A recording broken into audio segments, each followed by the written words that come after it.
Should not eat.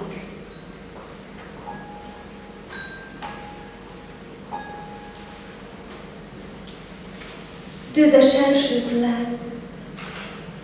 a nyári napsugára. Az ég tetejéről a juhászbolytárra. Fölösleges dolog sütnie oly nagyon. A juhásznak úgyis nagy melege vagyunk. My sme boli maďarskí hovoriaca rodina. U nás sa hovorilo aj po maďarsky. Túto knižku sme zdedili po detkovi.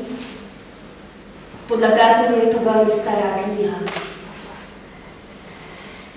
Je to zbierka Šándora Petőfiho, to meno určite poznáte. Volám sa Klára Fazekašová a bývam tu v Košiciach na terase trieda SMP 46. Som členkou takej skupiny susedov, ktorí spolupracujú od začiatku, ako sa otvoril výmenník, ako také malé kultúrne stredisko pre nás tu v Košiciach. Že naše nejaké milé, srdcu blízke predmety majú byť predmetom nejakého umeleckého stvárnenia. Som sa dozvedela z letáčika výmenníka, kde som sa dočítala, že históriu týchto predmetov budú mladí ľudia nejakým spôsobom dramaticky stvárňovať. A ja veľmi stručne, veľmi jednoducho som im o tých predmetoch rozprávala, čo pre mňa znamenajú, prečo sú pre mňa také vzácne, prečo ich držím v tej domácnosti napriek ich veku ešte stále a nemienim sa ich zbaviť.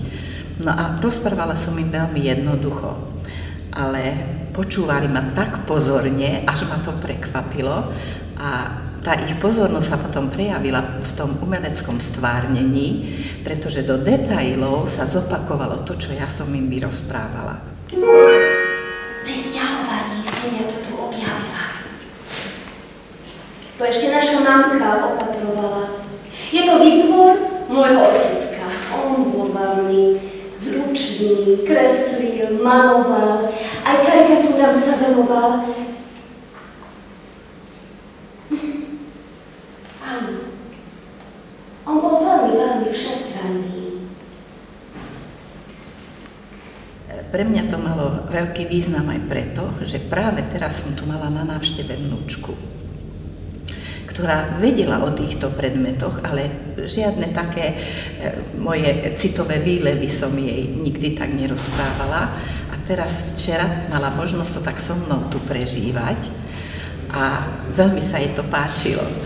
A tiež povedala, že akože naozaj priniesla sa tá kultúra tak blízko nás tu na sídlisko, že sme len vyšli z bloku pár metrov a mali sme pekný, veľmi pekný, milý, taký srdečný zážitok.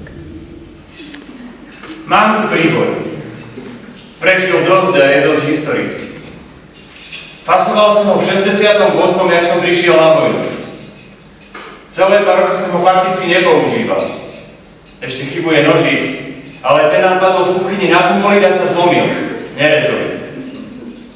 Vedľa rukovede sa odlomila čepeť. No a jak som prišiel z vojny domov, tak som ho začal používať.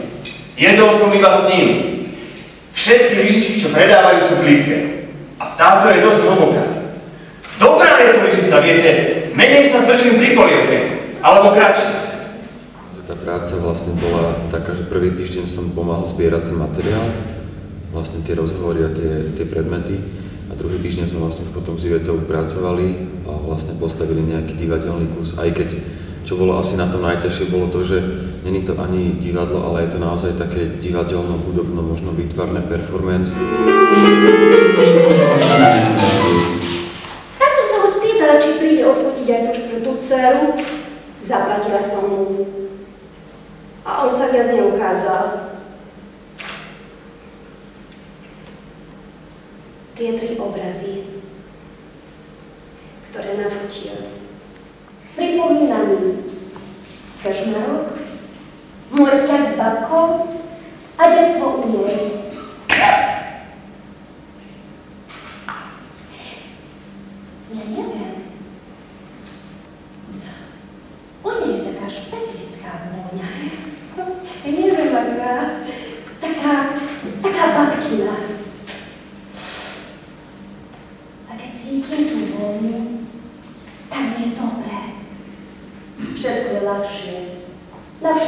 zabudne.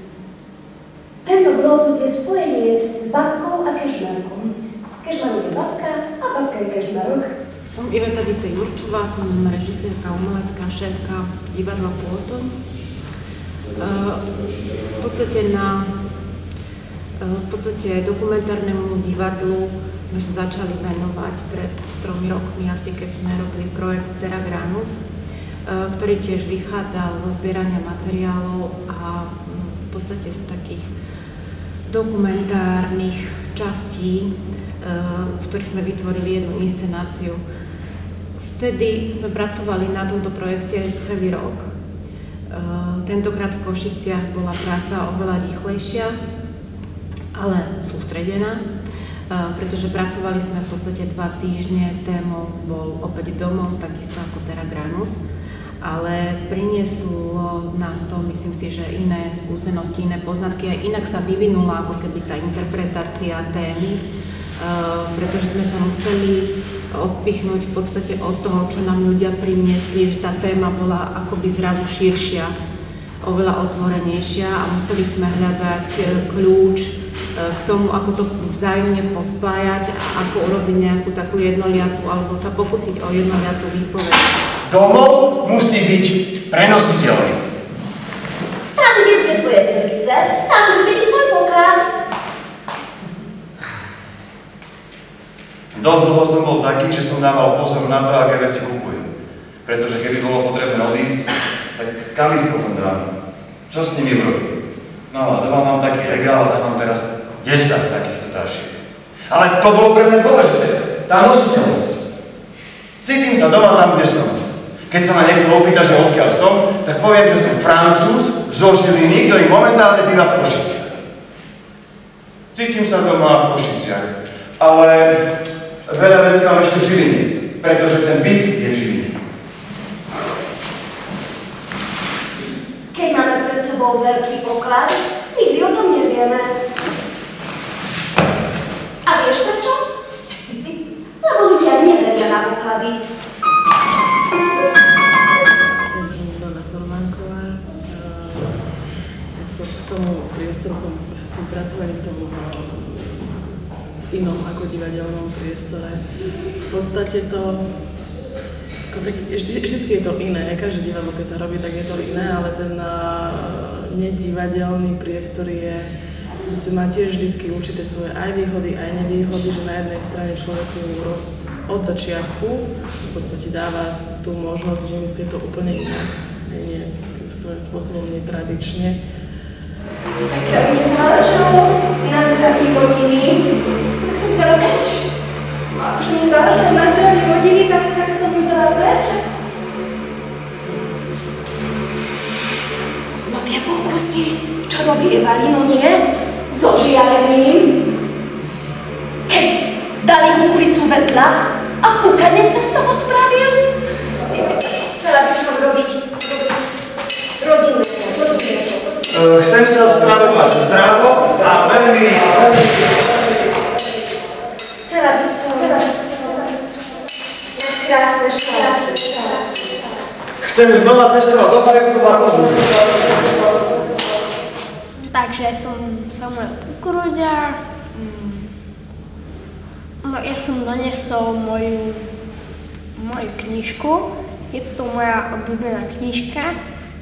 Mne hovorili, že či by som sa nechcel zúčastniť jedného projektu, že mám si takú výnimočnú vec doniesť, že budú o tom robiť taký akéby príbeh. No tak som donesol tú knižku a vybral som si tam jednu takú obľúbenú tú rozprávku, sa volá Jutári želania. No a vlastne na konci som o nej čítal. Tri želania. Pred dávnymi rokmi žil v lese drevolovač so svojou ženou. Nažívali sa spokojne a šťastne. Žena starala o domácnosť a muž odchádzal každé ráno do práce s pílou a so sekerou na pleci.